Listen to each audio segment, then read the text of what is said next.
Okay, I'm going to show you every single thing I'm taking with me in my travel kit for my next trip. I'm going to use a Stillman Birn Zeta series sketchbook, which is very smooth paper for mixed media. It can't take a ton of watercolor, real heavy. It can't take real heavy watercolor, just light watercolor washes. But they do make other sketchbooks with more cold press watercolor paper. Also, over the years, I've really liked the Moleskine watercolor albums.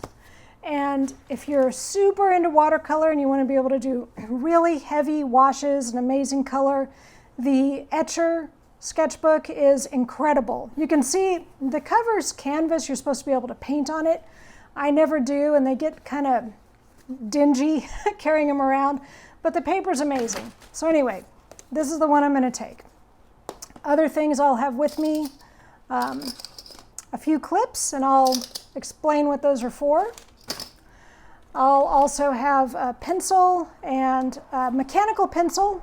This is the Pentel Side Click. Super easy to use, you don't need a sharpener.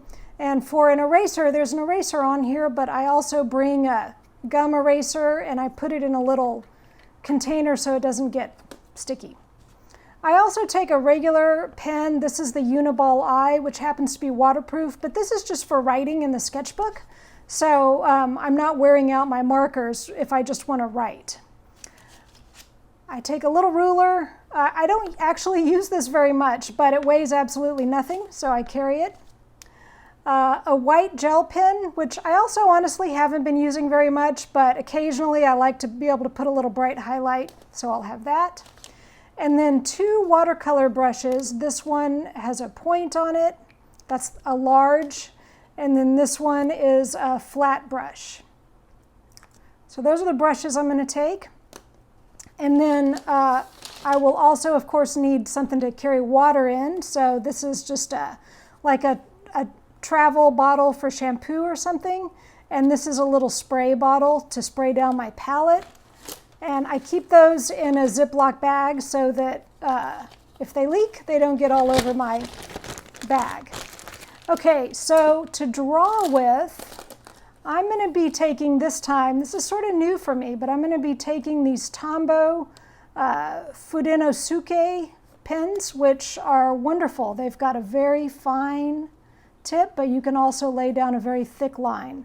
So I love these. I have them in a few different colors. I have gray, black, brown. I'm not sure I'm even going to need the red, but I'm taking it. This gray is not all that dark. I was a little disappointed. It's not a super dark gray. Sometimes I like to be able to draw with gray for buildings off in the distance and windows and stuff like that. So this is a little bit darker. This is a Pigma Micron size 5, and it's the gray. So I've got those to draw with. But I'm also, this is kind of new for me. I'm also going to be taking these markers, and these are calligraphy markers. They're really cool to draw with. They've got a chisel tip so that you can either draw like that, or you can lay it down like that, or just on the corner. And what happens as you're drawing is you kind of don't know what you're going to get exactly. So I love the unpredictability of the way that lines turn out. It's really interesting to do arches like that. So I'm taking these with me in some different colors, a brown and orange, a dark yellow, a gray, and a black. I probably won't go out with these every day. I'll pick 1 or 2 to take with me. And then finally, I'm going to be taking some brush pens. And these are sort of to add finishing touches onto drawings. So it might be a shadow. This is a gray, a cool gray 6. It might be, this is kind of also for shadows. It's called Dark Indigo. I just think that's so beautiful. This is the cool gray 4. Good for kind of lighter shadows. I realize it looks awfully similar to the 6 there, but they're pretty different actually. This is called Dark Chrome Yellow, and I like it for putting glow in windows. I also like this blue. I don't see the name of the blue on here, but anyway, it's a light blue. And I also think that's good for things like glow in windows or reflections on water. And then these are kind of wild cards. This is a dark phthalo green, which I think shows up a lot in cities, just in terms of like lamp posts maybe, or garbage cans. I don't know. I just thought maybe little bits of accent colors. This is a pink one. This is middle purple pink. Same kind of deal, like maybe a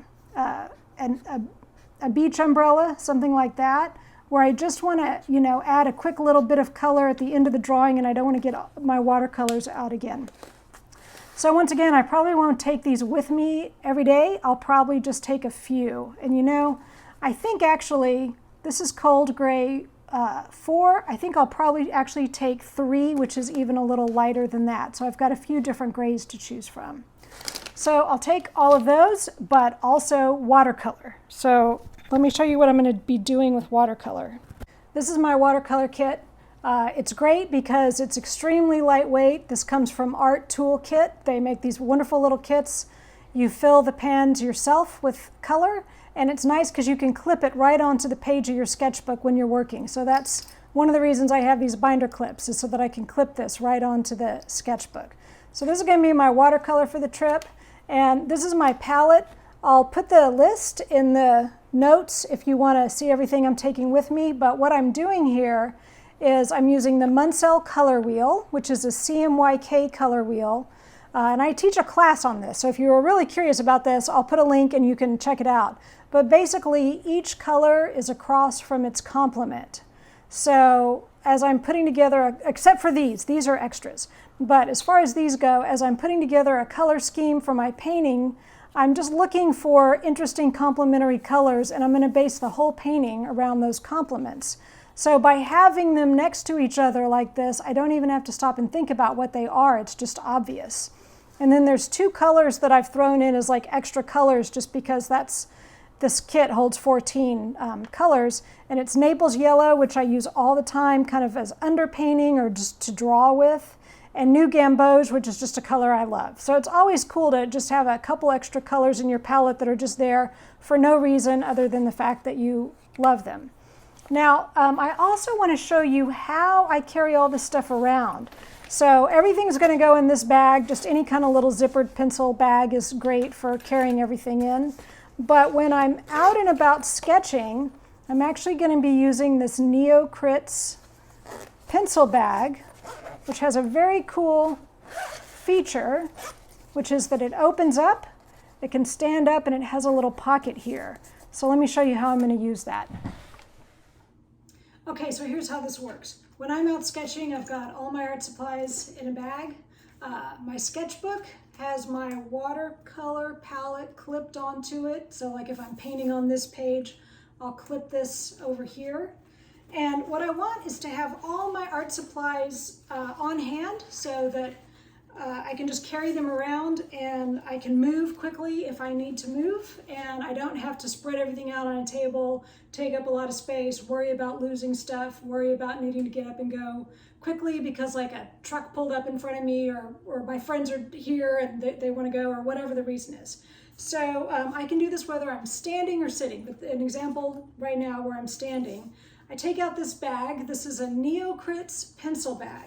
And it's so clever because it zips open like this, and it has a snap so I can attach it to the bag.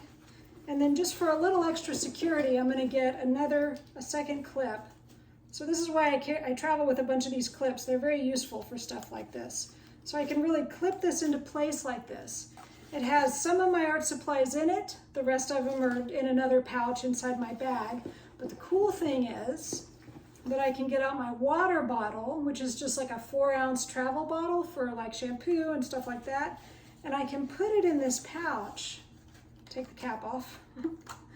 I can take the cap off and I can put it in this pouch so that I've got my water is right here. I'll take out a washcloth or a paper towel or whatever you carry with you to clean your brush so that I can be standing here. I can be painting. Here's my paintbrush. I can dip into the water. I can dip into my palette. I can paint. I can walk around. I can sort of take a step back And if I need to get up and go, everything's already on me. So I can just, I can just move on just like this, or I can very quickly just, put the cap back on the water bottle and stow that away, and then zip this up and move on. And so what's nice about this is you don't need to spend forever shopping for a bag that has the perfect pouches on the outside to do stuff like this. That's what I was doing, and I just couldn't find one I liked. So I realized that if I had something like this that I could just add onto the outside, then everything's right where I need it, and it's easy to paint wherever I am. And like I said, I can do this sitting down too, this exact same setup on a park bench. I don't have art supplies scattered all over the place. It's all kind of still on me, and it's easy to be very portable that way.